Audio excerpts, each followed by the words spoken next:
Hey fellas, in today's video we're going to begin the teardown process on my dad's old high school truck.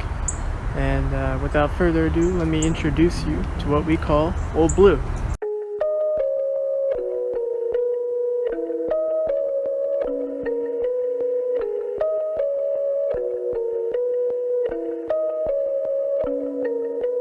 Chooky beat.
Chooky beat.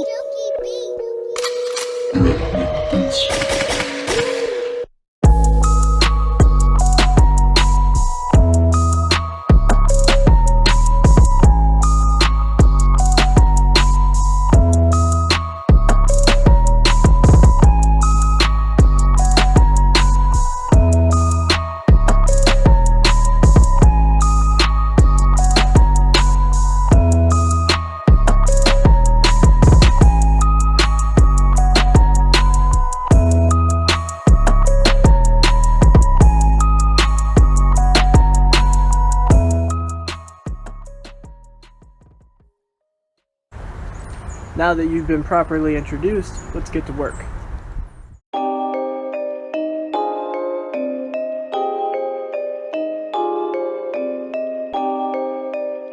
Zerby Beats.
Hey, what's up guys? Just wanted to give you guys a little bit of an update today. So we got the truck pulled apart quite a bit. We got all the stuff off the fenders, the reservoirs and the horn thing and all that, and the wheel well. and the fender is off on the driver's side. Got the hood off, of course, to do that. And we got the bumper off, and we got another bumper in that shack over there. You can see it laying over by the wheelbarrow in the canoe. But anyways, we got that new bumper that's going on. So we painted these bumper brackets that are going on for that bumper. We got the J-code diesel engine over here that we're going to be putting in this thing, but we got a stuck glow plug in it, and we got a little bit of a pulley jam. We're probably going to have to swap the pulleys from the civilian motor to the J-code motor, and maybe even the water pump, because when you turn the water pump by hand, it's got a little bit of a noise to it, kind of like rusted bearings or something like that. To get the fender off, there are a few bolts up front. So there's 1, 2, 3, and there's a 4th one down under here. Yep, you can see it down by the headlight. And there's another one right here on the other side of this core support. So there's all those bolts on it. I would save probably this one for last. Okay, and then you've got 3 bolts on this side. You've got 1 bolt that's on the other side of the fender underneath the truck here. Then you've got another bolt in the door jamb. You might be able to see it in there, but I don't think that the camera is going to let you. And there's another bolt right here on top of the I guess you would call this the firewall area here. So basically, get out all the lower bolts and all of the bolts except for this one that I was showing you over here, and this one right here.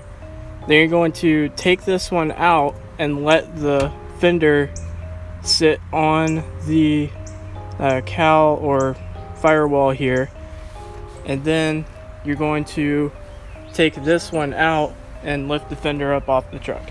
Also, make sure that you unbolt the fender well. To unbolt the fender well from the truck, there's 2 bolts, one right there, one right there, that goes to the cab. And then there's 3 bolts. I don't know if you can see, but there's 3 bolts underneath there, underneath this fender here on the core support. And then the fender will be detached from the truck itself. And then there's a few bolts along the inside of this fender opening here that attach the fender well to the fender. You can pull off the fender well and the fender at the same time once you have everything detached off of them. There's this hose clamp here for the 2 hoses. There's going to be a bunch of reservoir stuff on the side, and on the other side there's going to be a wiring harness, this one right here, that's going to be clipped onto the driver's side fender. So once you get all that stuff off, then you're good to go to take the fenders off. Alright guys, so I got all the bolts out except for 2 right now. Make sure that you keep track of these bolts because you don't want to lose them in the future. And the bolt that is, yeah, right there, that bolt right there, I guess it stripped, either it stripped or the nut on the inside that's probably welded to the fender came unwelded, and so I'm probably gonna have to pry it out or something. I don't know yet, but that one did not come out. And that one right there, I just need to break out the good old wrench, the good old ratchet wrench to get, because the impact wrench is too big. No! Alright, so I'll check back with you guys here in a minute. It's still 1/2 inch all the way around. except for the bolts that go to the cab. Alright guys, so I got the lower bolt right there out on the other side, and I'm about to tackle these two bolts that go into the cab on the fender well on this side, both of which are 9/16. So keep that in mind, 9/16 for these two bolts as well as the bolt down there under the fender.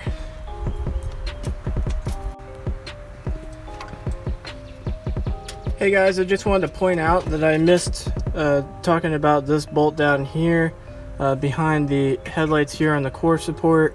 I did not see that bolt before.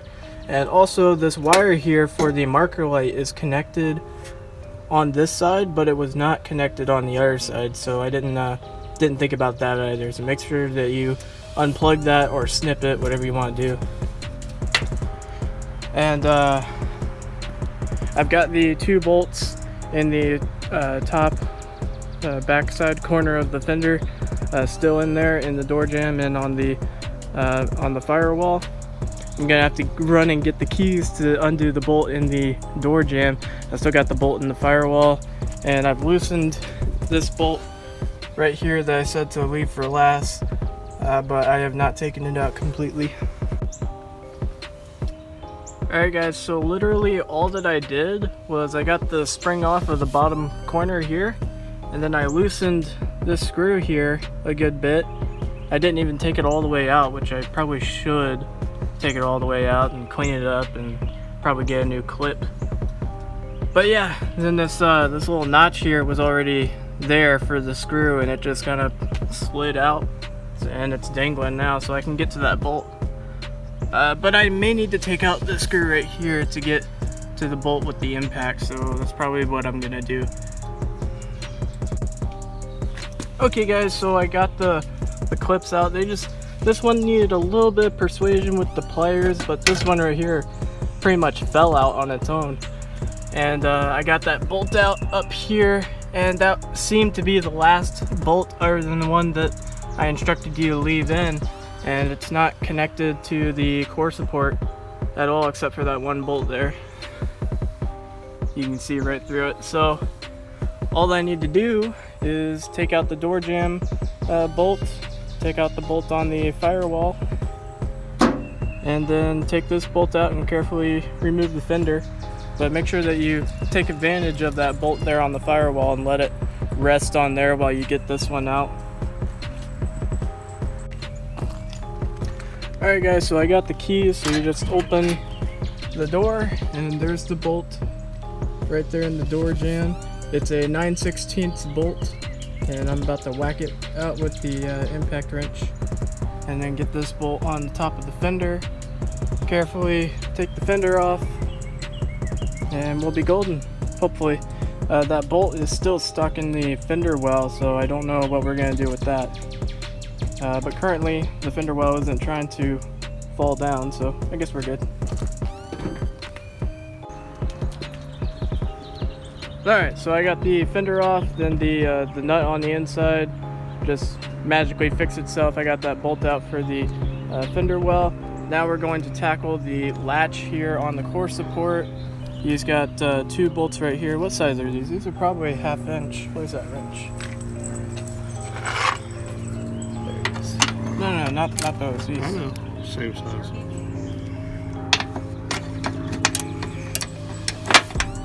Yeah, so that is 1/2 inch. Okay, so it is 1/2 inch, and then you've got a clip here for the TV cable to open the latch. You just have to spread that apart with a screwdriver and fish the cable out.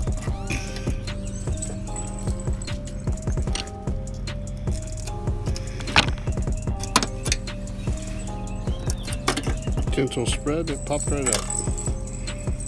Alrighty, now you just pull that out of the little clips there.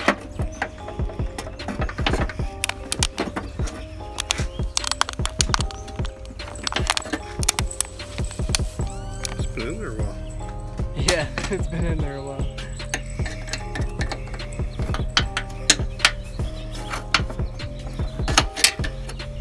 There we go. Alright, that's it. And then you can remove those bolts if you want. Might be a good idea to just leave that latch on there so that we don't have more parts to keep track of. Sounds like a plan. Alright, taking off this radiator hose right here, just a screw clamp right here, and then a 10mm bolt goes on this hose clamp right here and holds this right here in. Not exactly sure what that is, but it's probably important. Alright, hopefully you guys can hear me with my dad cutting the grass in the background, but these are 1/2-inch bolts here for the transmission cooler line. And this bottom one here was, it didn't want to come out easily, so I just used a pair of pliers and I gripped this line right here, and then I used a wrench to pry it out a little bit. So that's a neat trick for you. If you can use, hang on, I'm getting it. If you can use this style wrench right here, because it's going to have a smaller probability of rounding off the nuts here on the transmission cooler lines, which you do not want to do, at least to loosen it up. Anyways, on to the next thing. Okay guys, so I just got the engine oil cooler off of here, and there's a little O-ring here, so make sure that you keep track of that. It's a 3/4 inch bolt, or nut rather. Where is it? Right down there. It's hanging down. But anyways, it's 3/4 inch there. I don't know what size this is, but I just used a big adjustable wrench to hold this while I untighten it from here with the 3/4 inch. And I believe the bottom one is the same as well. Yes, it is. It's also 3/4. So same deal right here for the bottom one. I guess that's the return. Or maybe the top is the return. Anyways, got that unbolted. So now I'm probably going to move on to the other side, but I'm running out of space on my phone, so I may not be able to record it all. Hey guys, I got everything on this side of the radiator disconnected from the radiator. Now it'll just be the radiator shroud and the wire clips, and unbolting it. I'm getting rained on and I'm running out of space on my phone, so this is probably the last video I'm going to film for the day. Alright guys, that's going to do it for this upload. If you liked the video, make sure to give it a big thumbs up. If you are stopping in for the first time, please subscribe. Take care, have a great day.